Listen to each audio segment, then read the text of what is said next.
বাঙালি খানায় সবাইকে স্বাগত জানাই।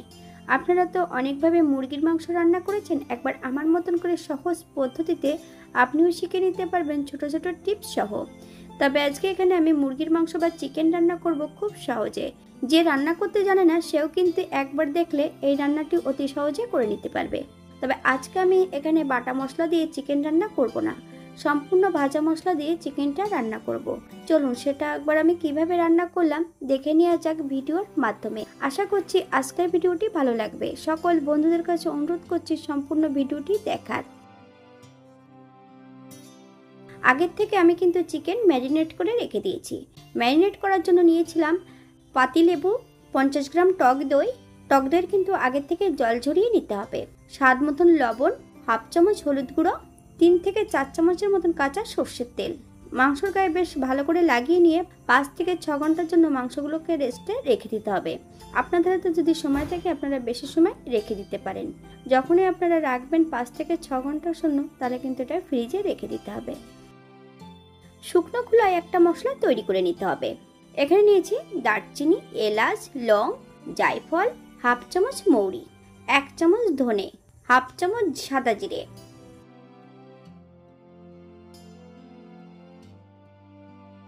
হাফ চামচ সাজিরে, 1 টুকরো জয়িত্রী, 1 চামচ গোলমরিচ, 4টে শুকনো লঙ্কা। আপনারা যদি পছন্দ করেন তাহলে পরিমাণে বাড়িয়ে দিতে পারেন।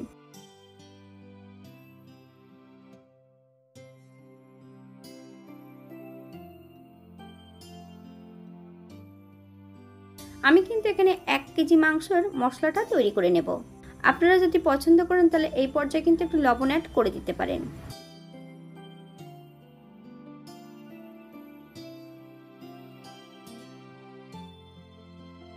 মশলাটা 90% গুঁড়ো করে নিতে হবে। আমি কিন্তু মশলাটা 90% গুঁড়ো করে নিয়েছি, কিন্তু এটা কিন্তু একটু চালনির সাহায্যে চেলে নিতে হবে।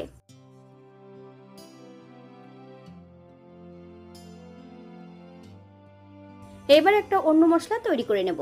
আদা, রসুন আর বেশ কিছুটা কাঁচা লঙ্কা, সামান্য একটু জল দিয়ে একটা মিহি পেস্ট তৈরি করে নেব।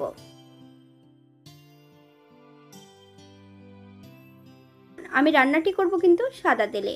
হাফ চামচ লবণ আর হাফ চামচ হলুদ গুঁড়ো দিয়ে 4 টুকরো আলু আমি এখানে ভেজে নেব। আপনারা যদি পছন্দ করেন তাহলে পরিমাণে বাড়িয়ে দিতে পারেন। এই পর্যায়ে সম্পূর্ণ আলুগুলো তেল থেকে তুলে নেব। আপনারা এর থেকে কম বেশি ভেজে নিতে পারেন। রান্নাটি করব একই তেলে। এই পর্যায়ে অ্যাড করব 2টো মিডিয়াম সাইজের পেঁয়াজ, সরু সরু করে কেটে নিয়ে অ্যাড করব। হাই ফ্লেমে বেশ পেঁয়াজটা ভালো করে প্রথমে ভেজে নিতে হবে।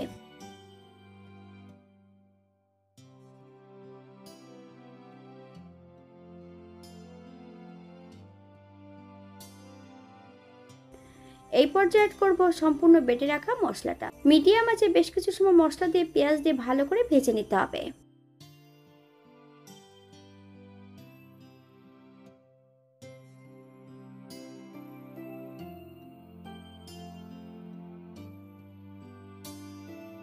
এই পর্যায়ে মশলা দেওয়া বাটি থেকে সামান্য একটু জল অ্যাড করব। তবে মশলা থেকে যতক্ষণ তেল না ছাড়ছে ততক্ষণ বেশ মশলাটা ভালো করে কষিয়ে নিতে হবে। ভেজে রাখা মশলার অর্ধেকটা মশলা এই পর্যায়ে অ্যাড করে দেব। আপনারা একবার স্ক্রিনের দিকে ফলো করবেন। আর অর্ধেকটা মশলা রেখে দেব, রান্নার শেষ পর্যায়ে ব্যবহার করতে হবে।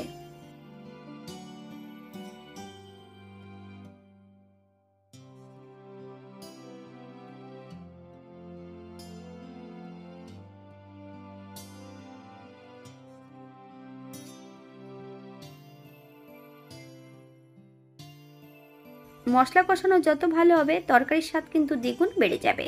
গ্যাসের ফ্লেমটা লোতে রেখে সম্পূর্ণ মাংসটা অ্যাড করব।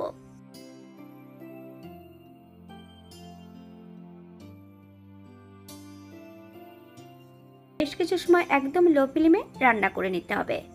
বাঙালি রান্না ঘরোয়া উপকরণ দিয়ে। আপনাদের যদি রান্নাগুলো পছন্দ হয় তাহলে চ্যানেলটি সাবস্ক্রাইব করে দিয়ে পাশে থাকবেন। পাশে থাকা বেলটি বাজিয়ে দিবেন, নইলে নিত্য নতুন রান্নার নোটিফিকেশন পাবেন না। আমার এই চ্যানেলে বিভিন্ন ধরনের রেসিপি দেওয়া আছে, আপনাদের যদি পছন্দ হয় তাহলে একবার চ্যানেলটি ঘুরে দেখে নেবেন।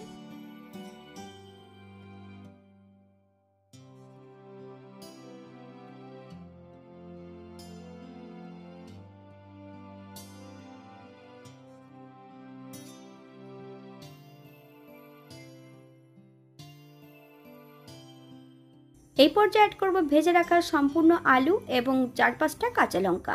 আমি লঙ্কাগুলো কিন্তু গোটা রেখেছি। ঢাকা দিয়ে রেখে দেব যাতে মাংস ও আলুগুলো সেদ্ধ হয়ে যায়।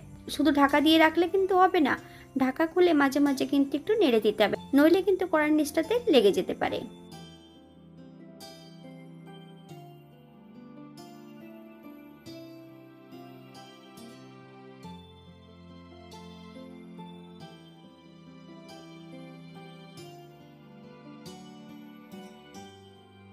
এই পর্যায়ে ঢাকা খুলে বেশ কিছু সময় আবারও আমি রান্না করে নেব মিডিয়াম আঁচে।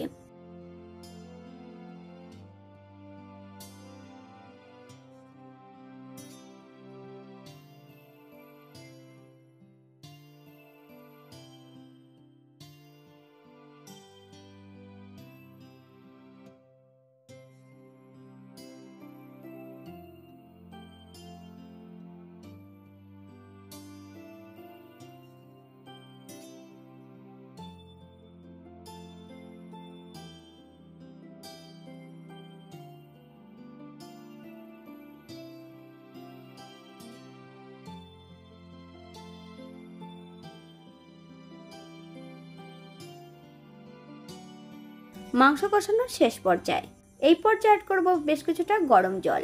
আমি এখানে অল্প করে গরম জল অ্যাড করব, আপনাদের যতটা গ্রেভি প্রয়োজন আপনারা ততটা জল অ্যাড করতে পারেন। হাই ফ্লেমে বেশ কিছু সময় রান্না করে নিতে হবে। তবে মাংস কিন্তু সেদ্ধ হয়ে গেছে, তাই এই পর্যায়ে ঢাকা দেওয়ার কোনো প্রয়োজন নেই। হাই ফ্লেমে বেশ কিছু সময় রান্না করে নিলেই হবে।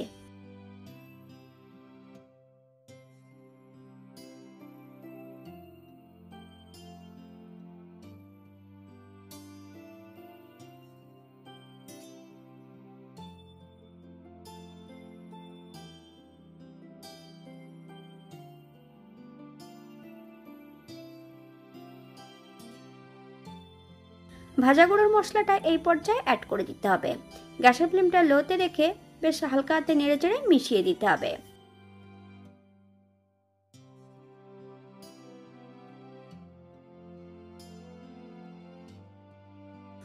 এই পর্যায়ে গ্যাসের ফ্লেমটা অফ করে দেব। 5 মিনিটের জন্য স্ট্যান্ডিং টাইম দেব, তারপর সার্ভ করব।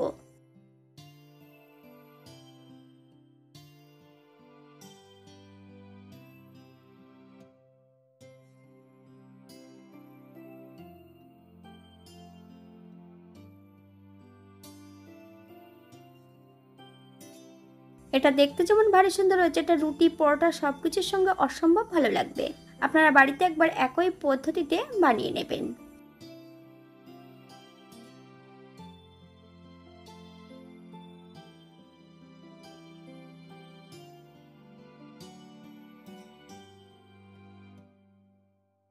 আজকের ভিডিওটি এই পর্যন্ত। সবাই সুস্থ থাকবেন, ভালো থাকবেন। অন্যদিন নতুন রেসিপি নিয়ে আপনাদের সামনে আবার আমি হাজির হব।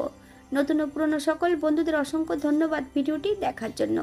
হাতে যদি সময় থাকে তাহলে একটা লাইক, কমেন্ট, শেয়ার করবেন।